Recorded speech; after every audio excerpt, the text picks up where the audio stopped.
आप सब स्वामी जी के सानिध्य में विद्या का अध्ययन कर रहे हैं। आप सबको ज्ञात होगा, जब विद्या ग्रहण करते हैं उस समय अपने को वह मार्ग मिलता है जिस मार्ग की हमने कल्पना नहीं की होती है पहले से। मार्ग सब हमारे सामने होते हैं और कहने को तो संसार में सभी लोग यही कहते हैं कि जाना सबको वहीं पर है। ये शब्द बहुत सरल सा है कि जाना वहीं सबको है, लेकिन फिर भी जाने के लिए मेरा मार्ग क्या हो। मान लीजिए कलकत्ते जाना है या वाराणसी जाना है, किसी भी प्रदेश में जाना है। आज साधन इतने हैं, हम कहीं से भी वहीं पहुंच सकते हैं। मार्ग का निर्देश हम जब नेट पर देखना शुरू करते हैं तो जहाँ खड़े होते हैं वो वहीं से दिखा देता है, चाहे वो बहुत लंबा हो चाहे वो बहुत छोटा हो। हमारे सामने मार्ग न तो विमार्ग हो, विरुद्ध मार्ग हो जो मैं वहां पहुंच ही ना पाऊं, न वो कुमार्ग हो जो बहुत ऊबड़ खाबड़ हो जिसमें बहुत बाधाएं हों, और ना ही अमार्ग हो, कोई मार्ग ही ना हो, बस चल पड़े हम तो कहीं पर भी। पर मेरा मार्ग सुमार्ग हो, जिसको हम दूसरी भाषा में कह दें या दूसरे शब्द में कहें कि सुपथ हो, अच्छा होना चाहिए। जीवन में बढ़ने के लिए, जीवन में विद्या प्राप्त करने के लिए जो सुपथ है, जो सुमार्ग है, वो है आर्ष मार्ग, आर्ष पद्धति, ऋषि मुनियों की पद्धति। और ऋषि मुनियों की जो पद्धति है वो बहुत ही वैज्ञानिक है। माने इसको करने से क्या होगा और ना करने से क्या होगा ये स्पष्ट होता रहता है हमारे सामने। पढ़ना जब हम प्रारंभ करते हैं उसमें 4 बातें पहले प्रारंभिक ध्यान देनी होती हैं। एक तो यह होती है कि हम सुने और बोलें, सुना गया और उसी का ही हम वाचन करें, तो हमारा जो लक्ष्य होता है वो वहीं से ही निर्धारित होने लगता है। जो सुना गया है वही हम कहें। जो हमने सुना ही नहीं है और हम अपने मन से कुछ भी कह रहे हैं, तो वो जो कुछ भी कहना है वो हमारे को कुपथ भी ला सकता है, कुमार्ग भी निश्चित कर सकता है उससे, और हम अपना लक्ष्य जो है, अपना सुपथ है, वो भी भूल जाते हैं। जो सुना गया वो मुझे कहना आना चाहिए, और जो मैं कर रहा हूं वही मुझे लिखना भी आना चाहिए और पढ़ना भी आना चाहिए। ये 4 बातें जब हम धारण कर लेते हैं, सुनना, बोलना और लिखना, पढ़ना, 4 बातों में जो सुना गया है वही मुझे बोलना है, और वैसा ही मुझे लिखना भी है, और वैसा ही मुझे करना क्या है, पढ़ना भी है, वैसे ही पढ़ना है। 4 बातें बहुत अच्छी तरह से जान लेनी है। और जब ये जान लेते हैं तो व्यक्ति बढ़ने के लिए एक अलग से कोई प्रयास नहीं करता है, वो अपने आप ही वो उधर की ओर बढ़ने लगता है, चलता जाता है, बढ़ता जाता है, ऐसा होता है। अब जो हमने सुना, बोला, लिखा भी और पढ़ा भी, कई बार ऐसा होता है कि जो हमें समझ नहीं आता है, सुन तो लिया मैंने, बोल भी लिया मैंने वैसा ही, लिख भी लिया वैसा ही, और पढ़ भी लिया मैंने वैसा ही, लेकिन मुझे समझ नहीं आया। तब वो फिर हम जिससे मैंने सुना है उससे हम संवाद करते हैं, और संवाद करने से फिर उसका जो गांभीर्य है वो मुझे समझ आता है कि इसका जो लिखना, सुनना, पढ़ना जो भी कुछ था वो इसका मतलब क्या है। और जब ये जान जाते हैं तो हमारा एक लक्ष्य निर्धारित होता जाता है। बहुत बार ऐसा होता है कि विद्यार्थी ने सुना है कि आचार्य जी बहुत अच्छे हैं, वहाँ चले जाना चाहिए, इसलिए भी आ जाते हैं। कई बार ऐसा होता है कि हम इधर उधर भटक रहे थे तो स्थान मिल गया तो आ जाते हैं। बहुत बार ऐसा होता है कि माता पिता ने भेज दिया गया। हम जब भी जहाँ भी जाएं तो जो हमारे पास बताने वाला है, हमारे सामीप्य के साथ है, तो जो बता रहा है उसको हम पहले पूर्वापर को देख करके ये निर्धारित करें कि ये होने वाला क्या है इसके बाद में। और जब होने वाला क्या है ये हम जब जान लेते हैं तो लक्ष्य हमको बनाना पड़ता है। प्रायः करके जैसे अब तक की जो परंपरा है आर्ष पद्धति की, वो हमेशा ये रही है कि ये पूर्व पक्ष है और ये उत्तर पक्ष हमको बनना है। उत्तर पक्ष बनने के लिए तैयार होते हैं। अपने भी जब पढ़ने गए 9 वर्ष के थे और ये निश्चित था कि जाने से पहले बहुत छोटे से थे, अभी 5 या 6 वर्ष के हो रहे होंगे, तभी एक अष्टाध्यायी पकड़ाई गई। और जब पकड़ा दी गई तो हमको यही समझ नहीं आया कि ये पकड़ा क्यों दी गई है हमको। हमारे पिताजी ने हमें पकड़ा दी और गुरुकुल खोल लिया।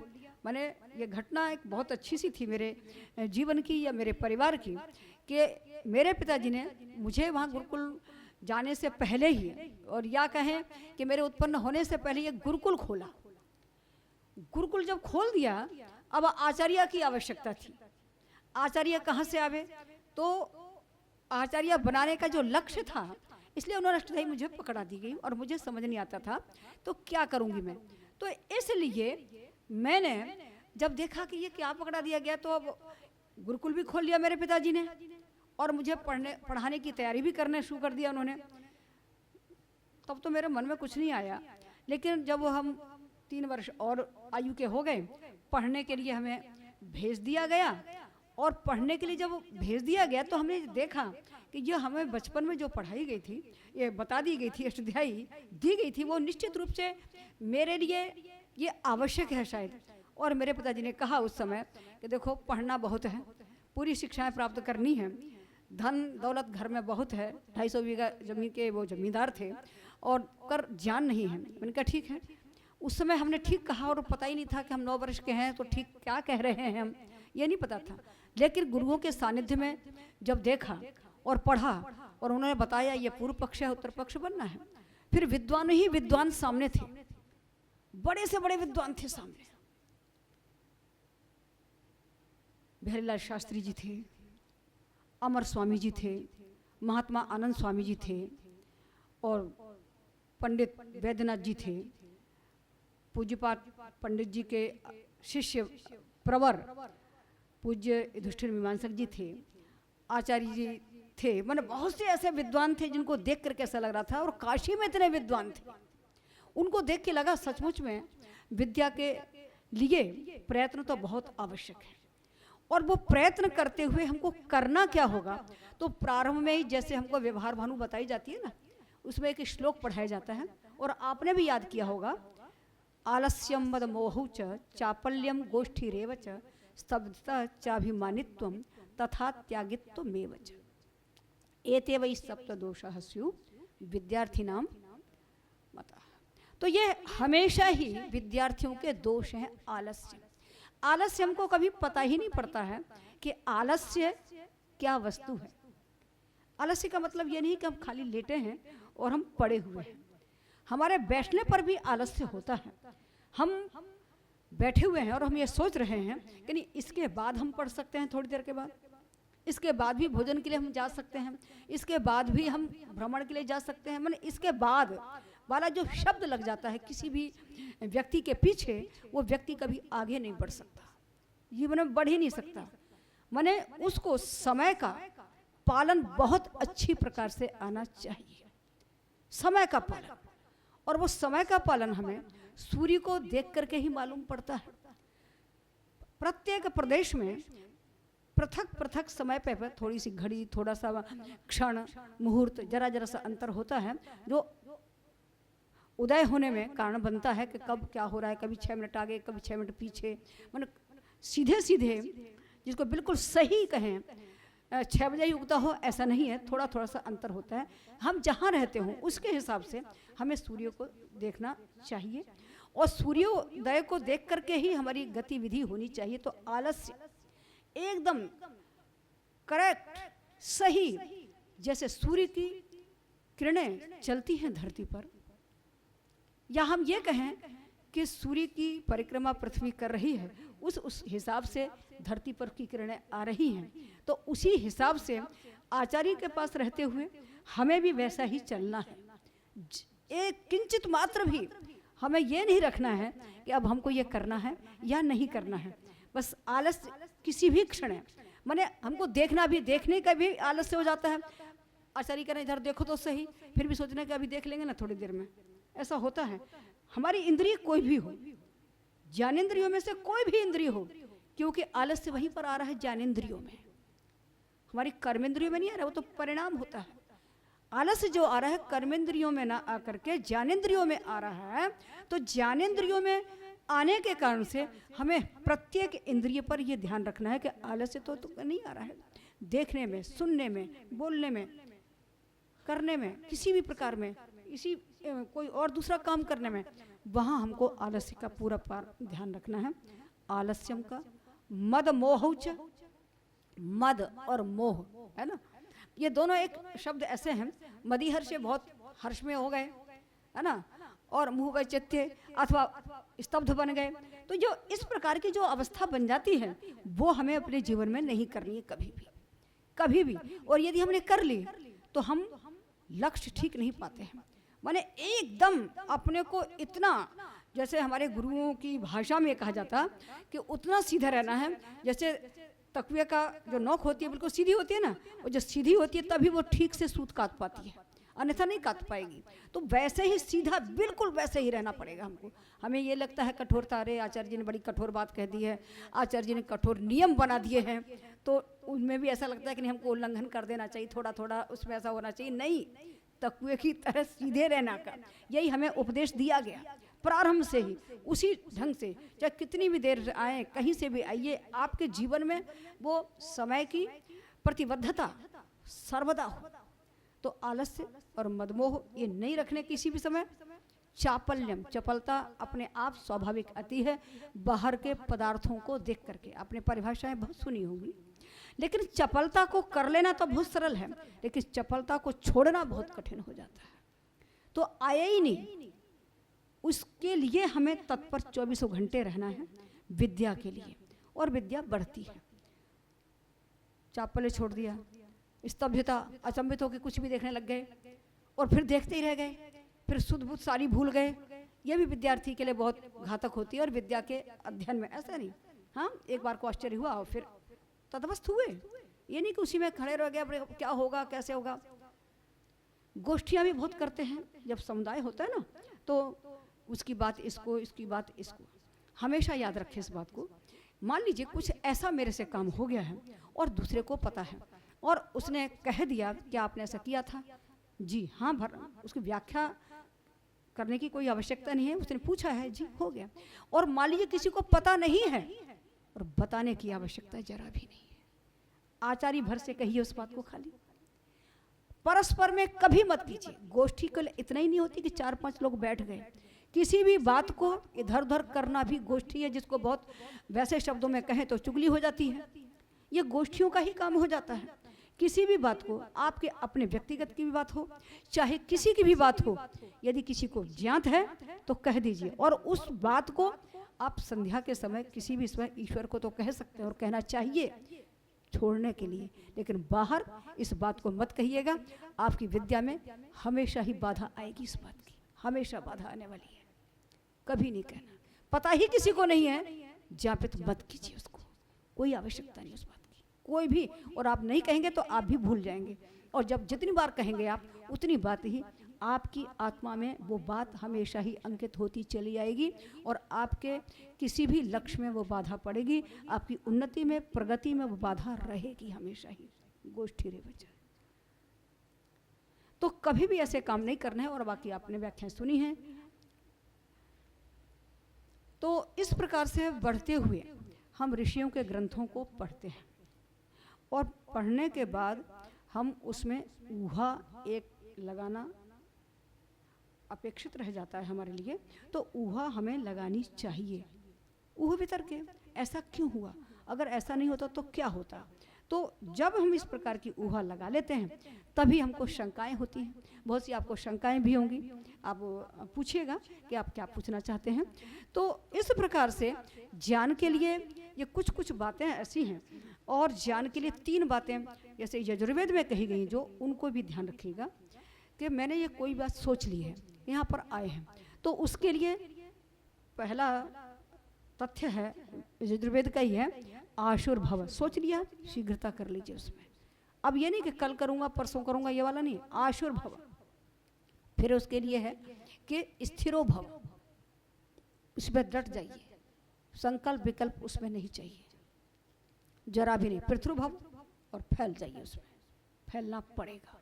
आप पढ़ने लग गए हैं, आप विद्यार्थी हैं, और आप निश्चय कर लीजिए कि मुझे उसमें शीघ्र से शीघ्र पढ़ना प्रारंभ कर देना है, और उसमें स्थिर भी रहना है पढ़ाई के लिए, और उसके बाद हमको फैलते जाना है।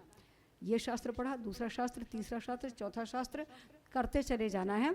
अपेक्षा नहीं रखनी है जरा भी कि अभी समय हो गया फिर ऐसा होगा, या किसी ने क्या कह दिया है, कुछ कह दिया है, ऐसा नहीं। इन 3 बातों को रखेंगे, सफल होंगे और अच्छी सी विद्या आएगी आपको।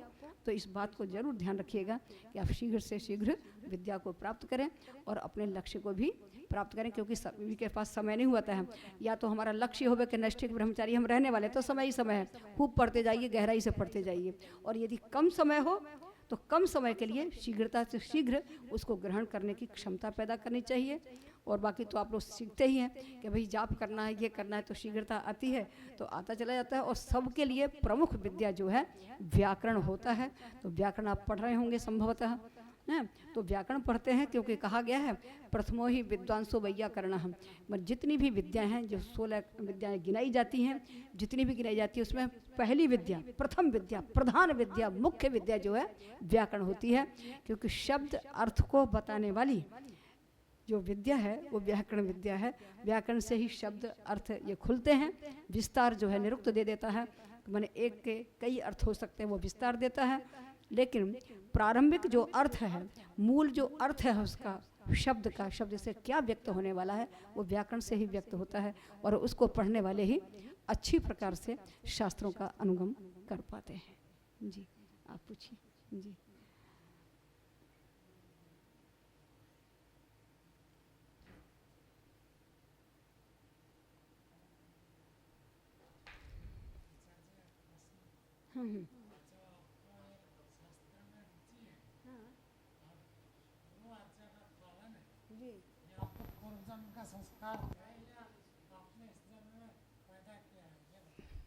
नहीं, मैंने पैदा नहीं किया, ये स्वतः ही, मतलब जैसे मैं, पिताजी की इच्छा थी कि मैं पढ़ूं और मैं आ गई पढ़ने के लिए।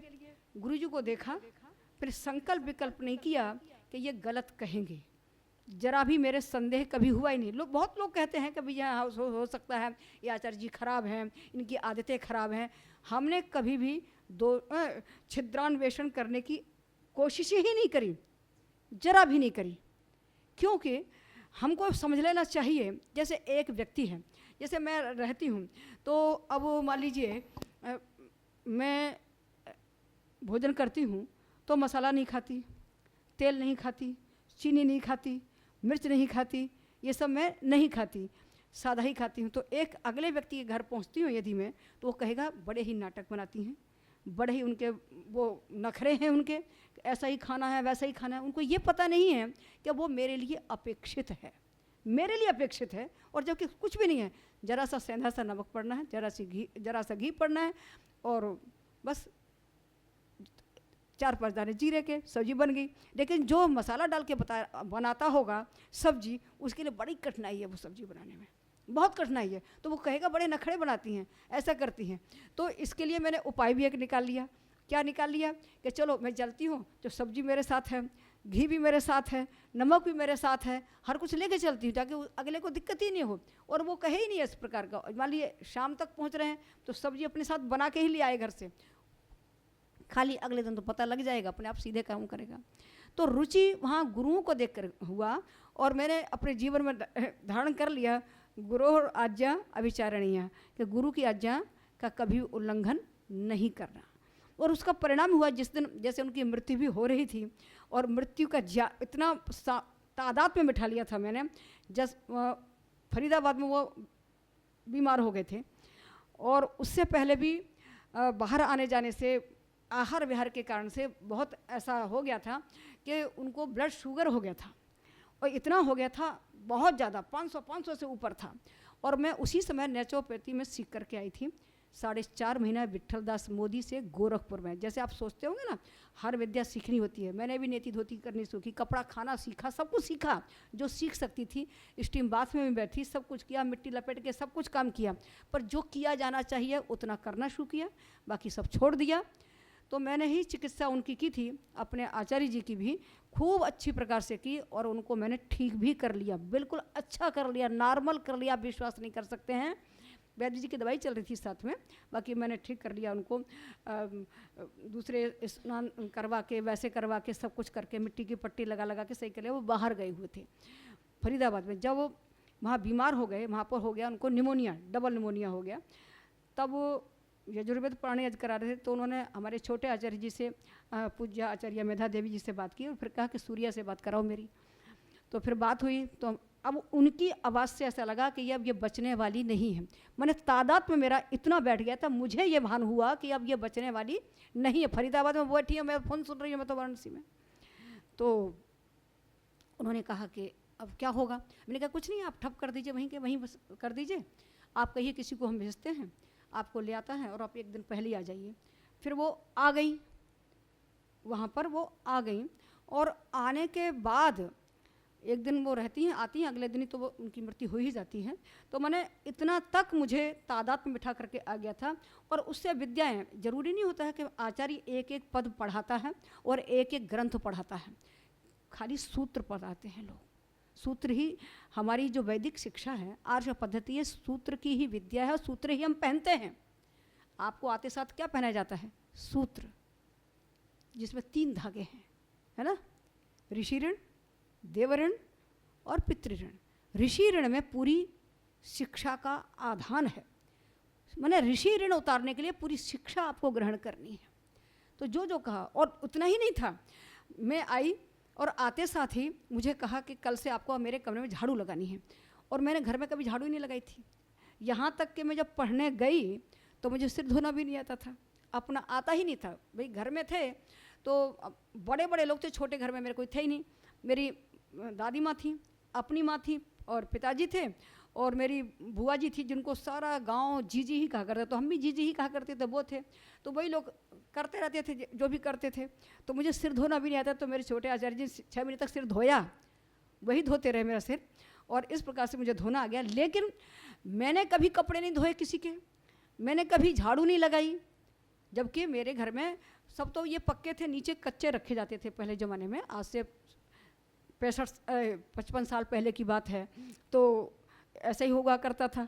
तो इस प्रकार से झाड़ू लगाना शुरू किया। तो मैंने अपने आप ही विचार किया अंदर से, मैंने कहा हाँ, कूड़ा हटाया जाएगा, मतलब क्या है, बुराई हटा रहे हैं, तो अंदर से अज्ञान को हटाने का ही काम मुझे सौंपा गया है। मतलब अपने आप से ही ऊहा इस प्रकार से आती चली गई। और सबसे बड़ा काम यह था कि मैं जब पढ़ती थी, मैं किसी से बोलती नहीं थी, काम पूरा करती थी, काम किया, अपने स्थान पर काम किया, बात मैं किसी से करती ही नहीं थी। बहुत मेरे आचार्य में कर चुकी, दीक्षांत मेरा हो चुका, सब कुछ हो गया। तो बहुत सारे लोगों ने मेरे भाई से पूछा, क्या ये बहन जी जो है घर पे भी नहीं बोलती? क्या ना, किसी से नहीं बोलती। मैं बोलती ही नहीं थी, किसी से भी नहीं बोलती थी, बस अपना काम किया अपने में वो। और ना ये कि हाँ गुस्साते घूर रहे हो, ऐसा नहीं है। हम अपने आचार्यों के साथ 42 साल मैंने समय बिताया। 42 साल कम नहीं होता जीवन का, पढ़ना पढ़ाना, 42 साल रहना। और कभी भी ऐसा नहीं होगा डांट पड़ी हो, मुझे डांट नहीं पड़ी। एक बार तुरंत गए थे तो डांट पड़ी थी, तो चपाटे पड़े थे। और उसका कारण क्या था, ये नहीं गलती की थी मैंने, ऐसा नहीं था। मेरे घर में चाय नहीं बनती थी, वहाँ गुरुकुल में कोई व्यक्ति आए, उनके लिए चाय बनी, तो हमारे मुँह से निकला गुरुकुल में चाय बनी। अब ये जो बात थी हमने कह दी, इस पे हमको 2 तमाचे पड़े थे, इसलिए कि मतलब तो हमने उसमें बुरा नहीं माना, जैसे लोग होते हैं ना बिना, जैसे आज विद्यार्थियों को मारिए ना तो क्या कहता है, बिना बात के मार दिया, बिना बात के डांट दिया, ये दो शब्द मुंह पे धरे रहते हैं। हमने ये नहीं किया, हमने कहा अच्छा इसका मतलब है कि हमें कहाँ कौन सा प्रयोग करना चाहिए था। भाई उनकी परिस्थिति रही होगी, मैंने समझ हमको बहुत थी, ये तो था समझ हमको बहुत थी, फिर भी वो सहसा निकल गया। तो हमने ये सोच लिया कि नहीं, हमको ये हमारी बात ये हमारी गलत थी, हमने स्वयं अपनी गलती समझ ली कि हमको ऐसा नहीं करना चाहिए था, इसलिए। बाकी डांट का कोई काम नहीं था, मार का कोई काम नहीं था। अंतिम समय तक जिसमें उनकी मृत्यु भी हो रही थी ना, उस समय एक बच्ची ने उनका कपड़ा ब्लाउज रख दिया था और बटन टूटा हुआ था, टूटा ही फरीदाबाद गई, लौट के आई तो उसी को पहन रही थी और उसमें नहीं था। उन्होंने कहा सूर्या ने कभी कोई गलती नहीं की, और कहीं तो अगर कोई हो भी गई हो तो दोबारा आवृत्ति नहीं हुई। बहुत सारे विद्यार्थी ऐसे होते हैं कि दोबारा आवृत्ति वही करते जाते हैं, सुनते ही नहीं हैं। तो अपने तो देखते थे कि ऐसा कर रहे हैं कि ऐसा कर रहे हैं। बहुत से बच्चे चले जाते हैं गृहस्थी में, संकट आता है, उसके बाद क्या करें, फिर आचार्यों से पूछते हैं, किसी से पूछते हैं। इसी प्रकार से बहुत बड़ी प्रोफेसर एक थी, उनका नाम मैं अभी नहीं ले रही हूँ, तो उनके पति के साथ कुछ झगड़ा हुआ हो, कुछ हुआ, उन्होंने पत्र डाला आचार्य जी के पास। मैं तो गृहस्थी में गई नहीं हूँ, पर वो पत्र जो था उन्होंने मुझे को दे दिया कि इसका उत्तर तुम ही दो। मैंने कहा चलो भाई, हमने दे दिया उसका जो हमको समझ हमने दे दिया। उनका पत्र आया कि सूर्या जी कब से समझदार हैं। तो मेरे आचार्य जी ने उत्तर दिया, उनको लिखित दिया था कि जिस दिन से प्रविष्ट थी उस दिन से ही वो समझदार थी। क्योंकि मैं जब 5वीं तक पढ़ी तो मेरे वो आचार्य बड़े सख्त थे, हमारा आज भी जानती हूँ, उनका नाम शीला देवी जी था, सुशीला जी था, बहुत सख्त थी, बाप रे बाप। इसी प्रकार से मेरे माता पिता बहुत सख्त थे, क्योंकि जब मेरा पालन हुआ तो पालन में ये था कि जैसे बकरियाँ होती थी पहले, चारों तरफ से घर होते हैं, बहुत सा आंगन होता है बड़ा सा, सबके घर वहीं होते हैं।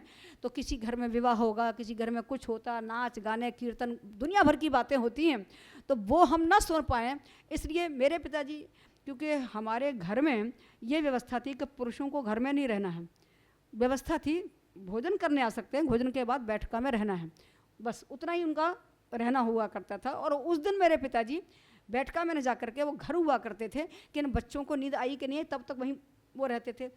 थोड़ा बहुत करते हैं बच्चे, इधर से ठिठोली करते हैं, बस हो जाते हैं। मैंने इतना ढंग से पाला गया था, पालन ही ऐसा हुआ था, तो कभी ऐसा हुआ ही नहीं। तो जो भी देख रहे थे अच्छा देख रहे थे। और एक वो था कि आर्य समाज ऐसा होता है, तो इस प्रकार की जो भावना थी, उस भावना ने ही इस प्रकार का काम कर दिया कि दयानंद के विषय में यदि कोई कुछ भी कहे तो एक भी पंक्ति उनकी गलत नहीं है, एक भी शब्द, बड़ी बड़ी चीज़ें तो दूसरी बात है, मैंने एक भी शब्द एक भी पंक्ति कहीं भी कोई ऐसा नहीं है जो बिना बुद्धिपूर्वक लिखा गया हो, ऐसा नहीं है। ये मैं समझती हूँ, बाकी लोग क्या समझते हैं ये मैं नहीं जानती, पर मेरे को तो ऐसा लगता है कोई ऐसा नहीं है जी। इसलिए अपने आप ही आज्ञा का, गुरुओं की आज्ञा का पालन करनी चाहिए, और गुरु जो कहते हैं वो मार्गदर्शन देते हैं। और किसी को अगर ये समझ आता है कि गुरु जी ये खराब हैं, तो उनकी परिस्थिति समझनी चाहिए कि परिस्थिति कोई होगी, गुरु जी के अंदर कोई देखा जा रहा है। जैसे लोग कहते हैं कि वो त्रुटि है, ऐसा है वैसा, हमने तो कभी नहीं देखा। हम अपने साथियों को इसी प्रकार से कहते हैं, मैंने याद रखना, संन्यास लेके नहीं बैठे हैं, परिवार छोड़ा नहीं है। क्यों नहीं छोड़ा है परिवार? क्योंकि कोई चलाने वाला नहीं था। मेरे आचार्य जी जिस समय इस क्षेत्र में आए वो 18 वर्ष के थे, आचार्य बड़ी वाली 18 वर्ष की थी, पढ़ने आई थी, और वो टीचर थी, किसकी? अंग्रेजी की टीचर थी वो, बहुत भली भांति।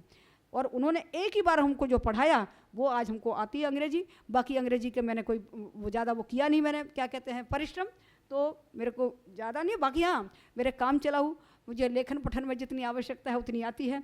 भाषण में करती नहीं हूँ जान करके अंग्रेजी में, तो बहुत योग्य थी वो, मैंने बहुत अच्छी बात थी। लेकिन घर में धनाभाव इतना था, आप ये समझ लीजिए, जब उनकी माताजी बताती थी तो पैरों में आग के पत्ते बांध करके चलते थे वो लोग, वो आचार्य थे।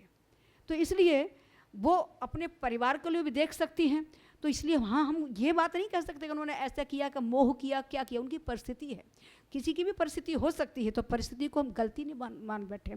बहुत बार ऐसा होता है विद्यार्थी उसको गलती मान के बैठ जाता है, कुछ करके बैठ जाता है, ये नहीं, तो इसको देखना चाहिए। आचार्यों पर लांछन लगाना वाला व्यक्ति कभी भी आगे नहीं बढ़ सकता। सबसे पहले ये कुछ भी हो, आपको ये देखना है कि आचार्य जी ने मेरे साथ क्या किया।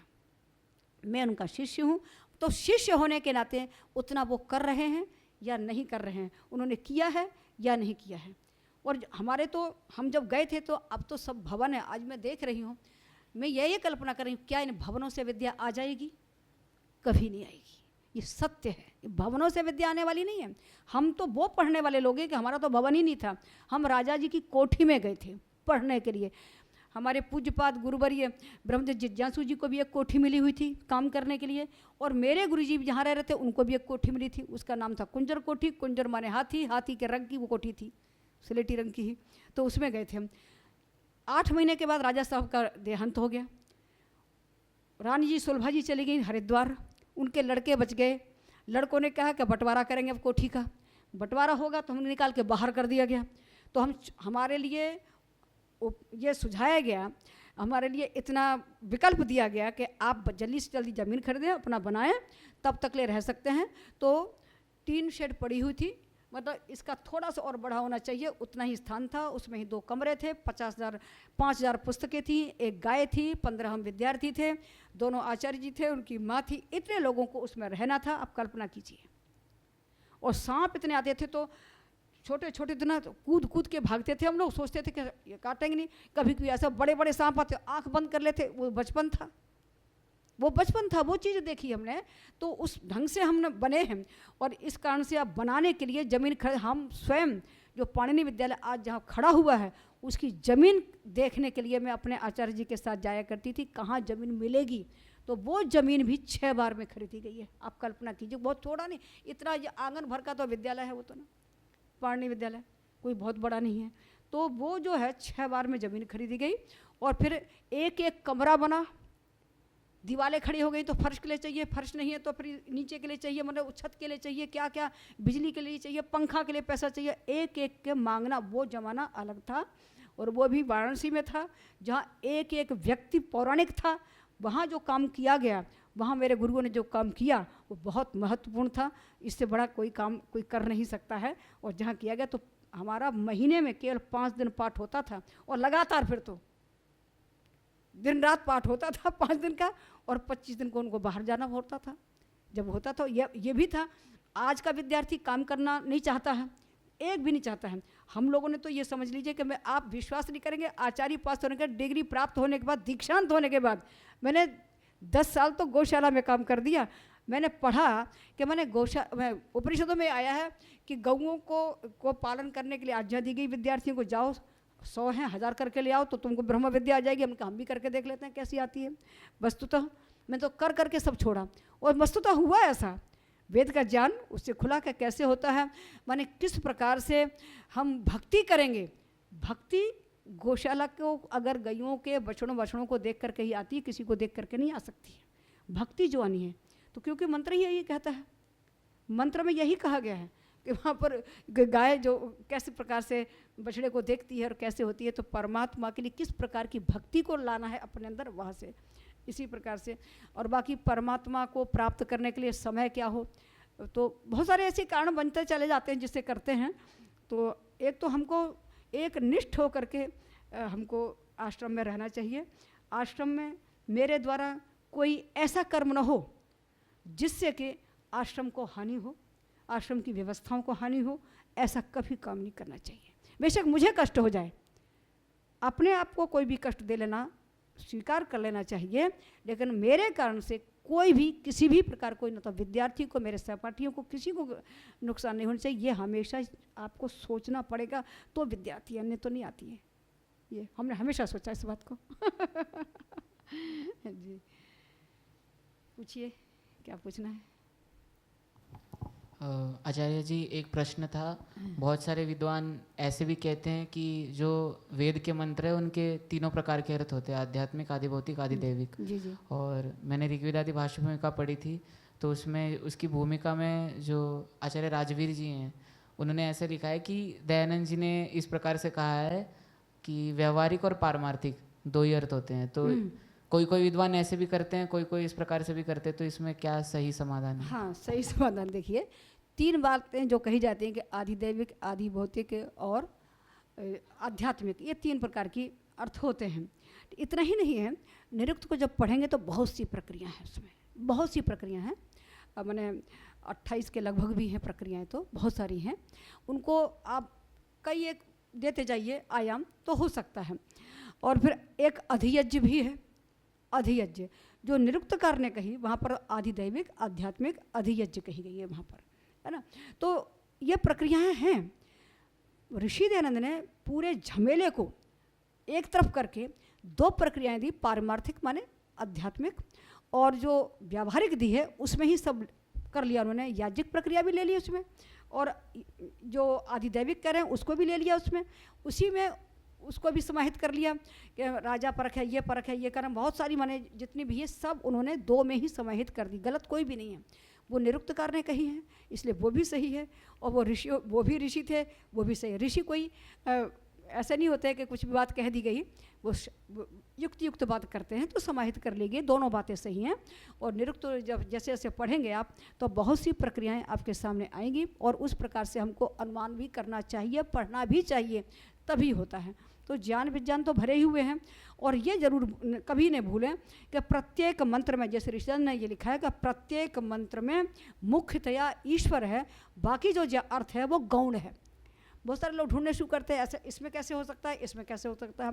तो प्रत्येक, चाहे वो आधिदैविक हो, लेकिन उस आधिदैविक पदार्थ को देने वाला कौन है, परिप्रेक्ष्य में कौन है, ईश्वर है, उसने बनाया है, तब उसका ये ज्ञान हो रहा है।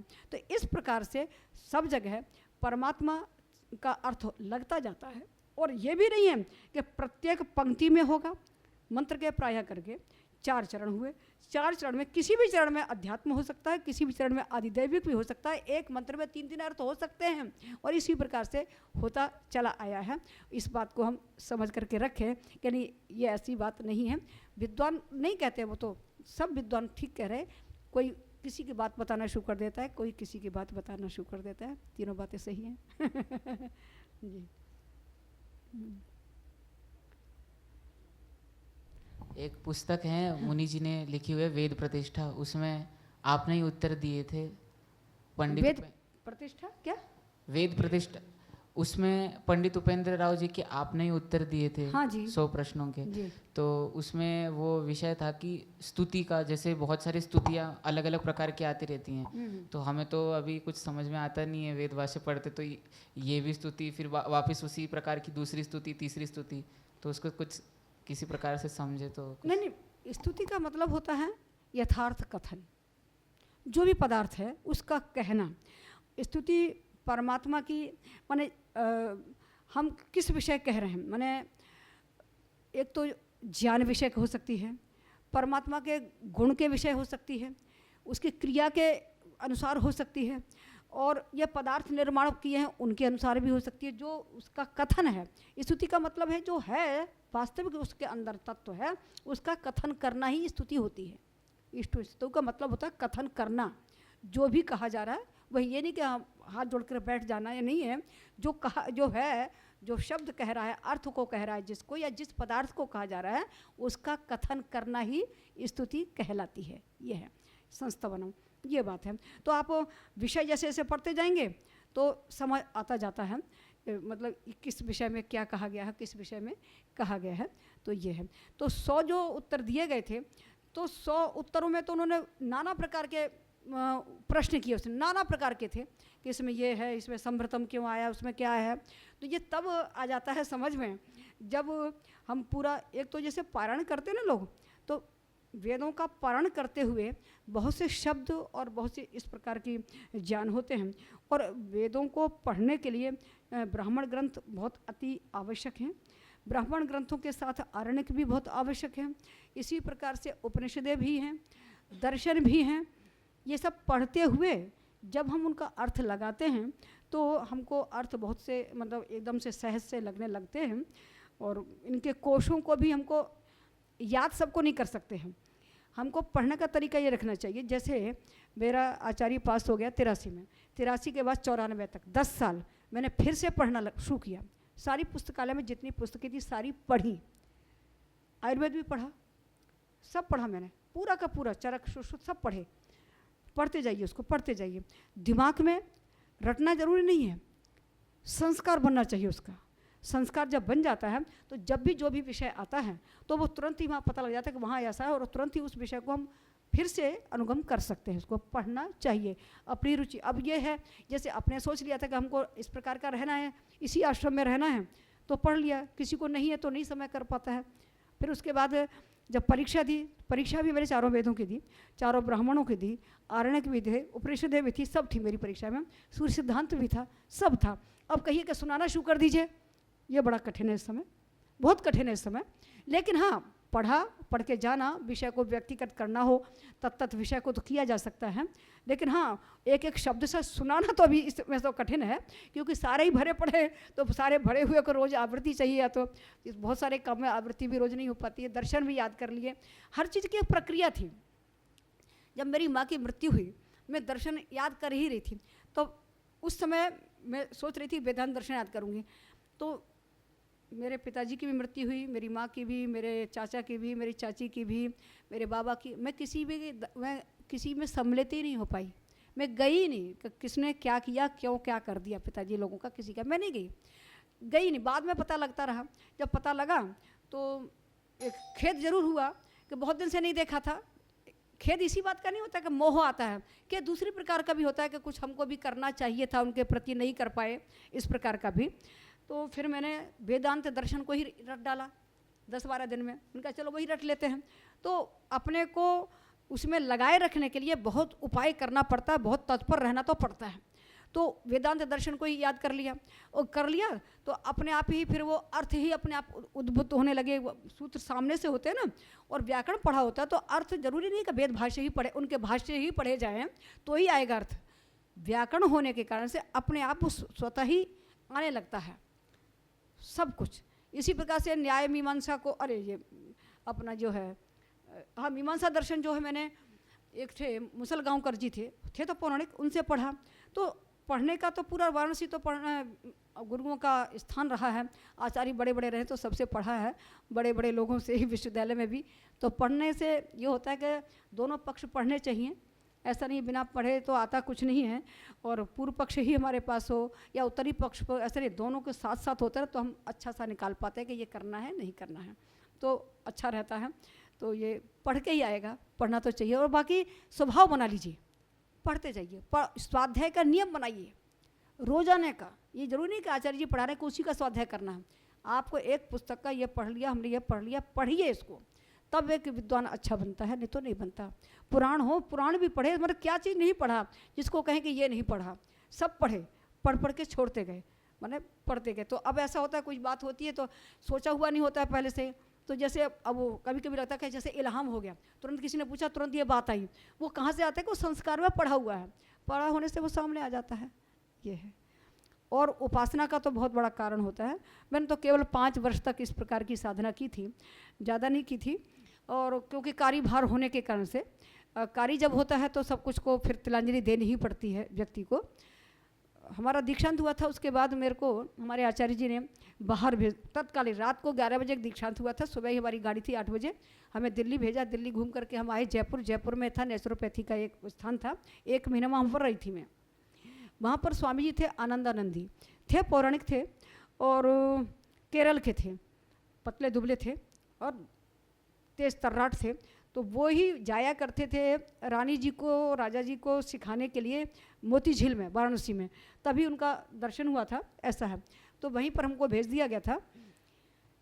हम लोग सब लोग प्रशिक्षण में थे, तो ऊपर एक कमरा माने छत थी, ऐसे लंबी सी और ऐसी थी, हम लोग ऐसे सो रहे थे। सुबह सुबह हमने देखा कि सन्यासी उतर रहे हैं, हमें, क्योंकि हमको शुरू से ये सिखाया गया था कि हमको अलग रहना है, हमको अलग रहना है। तो हमने सोचा कि हम यहाँ लड़कियाँ सो रहे थे, ये सन्यासी आए तो आए कहाँ से। बड़ा आश्चर्य, इतना आश्चर्य हुआ कि आप उसका आप वो नहीं सोच सकते, जैसे आज के लोगों को कोई आश्चर्य नहीं होता है, ये चले गए वो भी ठीक है, वो आ गए तो वो भी ठीक है, कुछ आश्चर्य। हमको बड़ा आश्चर्य होगा, ये आया है कैसे, सन्यासी हो फिर यहाँ से आए। हमने कहा अच्छा कल देखते हैं इनको क्या होता है। तो हम लोग वो चढ़े होंगे, तो हम जगते ही रहे, सोने गए थे हम लोग 9 के करीब, तब से जगते रहे, देखते हम सन्यासी जी कब आते हैं। तो चढ़े, 2 बज रहे थे लगभग, वो खड़ा हूँ पहले, वो टप टप टप टप करते हुए चढ़े, और चढ़ करके सीधे मुड़ गए। अब उसके बाद हम भी जो है दबे पाँव चले, बिल्ली के पाँव, धीरे धीरे अगले को पता नहीं लगे कोई हमारे पीछा भी कर रहा है। पीछे गए तो हमने देखा कि वो जा करके एक चौकी रखी हुई है, कमंडल उनके हाथ में था, जा करके वो समाधिस्थ हो गए, बैठ गए जा करके आराम से। और फिर वो जो है हमने कहा अब ये भी देखेंगे लौटेंगे कब। वो करीब 2 बजे आए थे और वो 4 बजे वहाँ से लौटे। जो 4 बजे लौटे, मैंने कहा कोई तो बात है, जो ये आते हैं और जाते हैं, मतलब उसने ही मेरे को वो हुआ, पढ़े तो शास्त्र थे और देख करके हमने कहा चलो ये काम हम भी करते हैं। अब हम गए मैंने 1 महीने के बाद लौट के गए गुरुकुल में, तो हमने भी सूखे। अब प्रातःकाल सब सोते होते हैं, क्या करेंगे, तो नल में बाल्टी चढ़ा देते नलके पर, भाई टप टप टप ना हो, दूसरा कोई ना उठ जाए, तब पकड़े रहते। फिर उसके बाद किसी बार से बंद करते, नीचे रखते, तैयार होते और अपने बैठ जाते। तो जितना हमारे से हो सकता था उतना हम करते रहे। 5 वर्ष तक लगभग किया। तो हमको उससे जो हुआ, मतलब उसको अपनी वाणी से तो हम क्या कह सकते हैं, पर जो नहीं पता लग सकता था, जो नहीं ज्ञात हो सकता था, वो अपने आप सहज बन गया। कोई भी प्रश्न करता, प्रजापति की 3 संतानें कौन सी हैं, और सारण भाष्य जैसा लिख रहा है, कथा भी है, लोग कह दे रहे हैं, जैसे आपने अभी प्रश्न किया ना कि हम क्या जाने कि वो ऐसा भी कह रहा है, वो ऐसा कह रहा है। एक आदमी ने कह दिया, कभी कभी सुनते कि उसने ऐसा कह दिया, सारण तो ऐसी गप्पे मारता है। मैंने कहा हर जगह हर शास्त्र थोड़ी गप्प मारेगा। आप आम फेने न मंत्र जैसा है, उसमें उसकी जो कथा है कि न तो गीले से मारूंगा, न डंडे से मारूंगा, न उससे मारूंगा, पर मारूंगा जरूर से। मैंने ये कौन सी कथा है। इस प्रकार की जो कथा थी 3 जगह थी, वो 3 ब्राह्मण ग्रंथों में थी। मैंने कहा सब बेवकूफ़ थोड़े ना होंगे। अब ये हमारे मन में आएगा सब बेवकूफ़ नहीं हो सकते। तो उसके कारण से खोजना शुरू किया, तो मालूम पड़ा कि यह क्या है, कैसा है, कि ये कहीं तो अपमार्ग के लिए कहा गया है, कभी सूर्य के लिए कहा गया है, कभी किसके लिए कहा गया है, कहीं परमात्मा के लिए क्या है, कहीं ये कर्म के लिए कहा गया है। तो ये फिर मैंने उसको फिर अंकित किया अपनी उसमें लेख में। तो इस प्रकार से जो साधना है ना, और वो आत्मा में एक जज्बात होना चाहिए, जुनून होना चाहिए तो होता है। ऐसा नहीं, मैंने एक सीखने की ललक, इच्छा, उत्साह, प्रवृत्ति, तो ही ये हो पाता है। और नहीं तो सुन करके तो बहुत सारे लोग सुनते हैं, कॉलेज में भी बहुत सारे सुनते हैं, नहीं तो सभी IAS बन जावे, सभी टॉपर बन जावे, कोई कोई करता है। तो ऐसा करना चाहिए। रुचि, किसने क्या कहा और क्या कहा, और ऋषियों पर कभी संदेह नहीं करना चाहिए। कहा गया है, निश्चित कोई रहस्य है, ढूंढना चाहिए।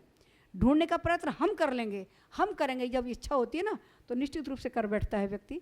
तो कर सकते हैं आप लोग भी योग्य आचार्य के पास है, सीख सकते हैं। जी जी बताइए। ओम आचार्य जी, एक प्रश्न था कि जैसे पुरुषों का बताया कि 48 साल तक विद्या पढ़ सकते हैं, जी जी, उसके बाद उनको गृहस्थ में जाने की छूट है या फिर आजीवन ब्रह्मचारी रहे। हाँ। और स्त्रियों का बताया 24 साल तक का। तो इन दोनों में ये जो बताया डिफरेंस दे दिया, तो इसमें ऐसा लगता है कि इनके साथ अन्याय किया। नहीं, तो नहीं, इसका कैसे समाधान है? नहीं, अन्याय नहीं किया गया है। बुद्धि में मतलब बालिका वर्ग को, नारी वर्ग को परमात्मा ने क्षमता बहुत दी हुई है, बहुत। इसकी हम रोज ही पढ़ाते हैं, तो या तो वो किसी दूसरे में लगा दें या इसी सामर्थ्य में लगा दें पढ़ने लिखने में। तो वो उनकी जो क्षमताएं होती हैं, वो उनसे पहले ही क्षमताएं, उनके अंदर सामर्थ्य होता है, वो कर सकती हैं, पढ़ने का भी, करने का भी। इसके लिए दूसरी बात यह है कि इनको, बालिकाओं को वह कार्य करना है जो निर्माण का है, उपादान का नहीं करना है, निर्माण का काम करना है। तो निर्माण की क्षमता का जो प्रयोग है उस अवस्था से ही हो सकता है। बड़े जाकर के स्वयं में भी क्षमताएं वो न्यून होने लगती हैं, तो निर्माण का कार्य वो उसी समय ही हो सकता है, उसके ऊपर नहीं होता है। ये बात है, इसलिए वही हो सकता है। बालिकाएं तो मेरे पास तो हमेशा से ही हैं, है ना, और स्वयं भी पढ़े तब से लेकर के, तो 55 साल से वही देख रहे हैं। इसीलिए मनु महाराज को कहना पड़ा, दाराधीनस तथा स्वर्ग, कि जो स्वर्ग है ना वो महिलाओं के आधार पर है। दारा माने द्विविधारण, या तो वो फाड़ भी सकती हैं, जोड़ भी सकती हैं, योशा भी है, वो जोड़ भी सकती है, फाड़ भी सकती है। बुद्धि इतना है, अगर सही मार्ग है सही मार्ग पर चलेगी। तो सही मार्ग के लिए इसीलिए ऋषिदास ने सारी विद्याएं लिखी उनके लिए। व्याकरण भी पढ़ना है, धर्म की शिक्षा भी करनी है, शिल्प विद्या भी सीखनी है, वैद्यक भी सीखना है, निर्माण निर्माण का कार्य वो तभी से होता है, बड़े से नहीं हो सकता। क्षमताएं फिर दूसरी होने लगती हैं, तो निर्माण के कार्य के लिए ऐसा है, क्षमताएं ज़्यादा हैं उनकी। और पूछना था जी, जी जैसे हम वैदिक जो इसमें हम मानते कि अनादि है, सृष्टि अनादि है, जी और जीवात्माएं भी अनादि हैं, और ईश्वर भी अनादि है, और कर्म जीवात्माओं के और सब अनादि हैं। हाँ और जो प्रकृति के तत्व हैं सारे सत्व रजतम, हाँ वो सारे संख्या में सीमित हैं। हमारे लिए असीम है, हम गिन नहीं सकते, पर ईश्वर को संख्या ज्ञात है। हाँ तो क्या हम जो कर्म करते हैं, जैसे हम सब लोग यहाँ बैठे हैं, तो यही की यही स्थिति पहले भी कभी बनी है और उससे पहले भी कभी, मतलब अनादि काल से चलता आ रहा है? नहीं नहीं, देखिए कर्म अनादि है। हाँ जी। जीव को कर्म हमेशा ही करना है ना। जी वेदांत दर्शन का सूत्र आपको याद ही होगा, न कर्मादि विभागश्चेत अनादित्वात्, है ना, जी कि कर्मों का अनादित्व है, उसको विभाग नहीं कर सके, उसके अनुसार ही हम कर्म करने में वो स्वतंत्र है। जीवात्मा कर्म करने में स्वतंत्र है, कब कौन सा करेगा ये स्वतंत्रता है उसकी। कर्म हमेशा वो एक जैसा करेगा ये भी नहीं है, पर जो कर्म किए जा रहे हैं, जब जब कर रहा है, जिस समय कर रहा है, उस समय परमात्मा को ज्ञात हो रहा है। कर्म जैसे जैसे किए जाएंगे, कर्म सोच के नहीं कर रहा है, वो भी कर्म जब कर रहा है सोच के नहीं कर रहा है, तो पहले से ईश्वर को भी जाना है। कर्म जैसे किया जा रहा है वैसे जान ले रहा है, वो जान रहा है, परमात्मा जान रहा है। उस समय मैंने जो चिंतन किया, मैंने इसी प्रकार का चिंतन किया, कर्म की दृष्टि से और इसकी दृष्टि से। तो कर्म अनादि हैं और वो स्वतंत्र है, कब क्या करेगा उसके ज्ञान पे आधारित है, अपने ज्ञान के अनुसार करेगा। अच्छा ज्ञान है तो अच्छे कर्म करेगा, बुरा ज्ञान है तो बुरा कर्म करेगा, उसको जानता जाता है। जैसे कर्म सीमित हैं और जितने नहीं, कर्म सीमित नहीं है। नहीं, कर्म सीमित मतलब हम ईश्वर को पता है कि कितने कर्म हम कर सकते हैं, अच्छे से अच्छा क्या है, बुरे से बुरा क्या है, इस नहीं प्रकार। नहीं, बुरा होता है अच्छा होता है, ये ईश्वर को ज्ञात है, समझे, ईश्वर को ये ज्ञात है। कर्म हो अच्छे होते हैं बुरे होते हैं, जी ये तो मंत्रों में कह कर, सत्य है असत्य है, अनृत्य है झूठ है सत्य, सब पता है। लेकिन हम जो कर रहे हैं हमारे आधार पर हम जितने करेंगे उतने, ये थोड़ी इसका मतलब तो ये हो जाएगा ईश्वर करवा रहा है हमारे से, उसको ज्ञात इतने कर्म होने हैं।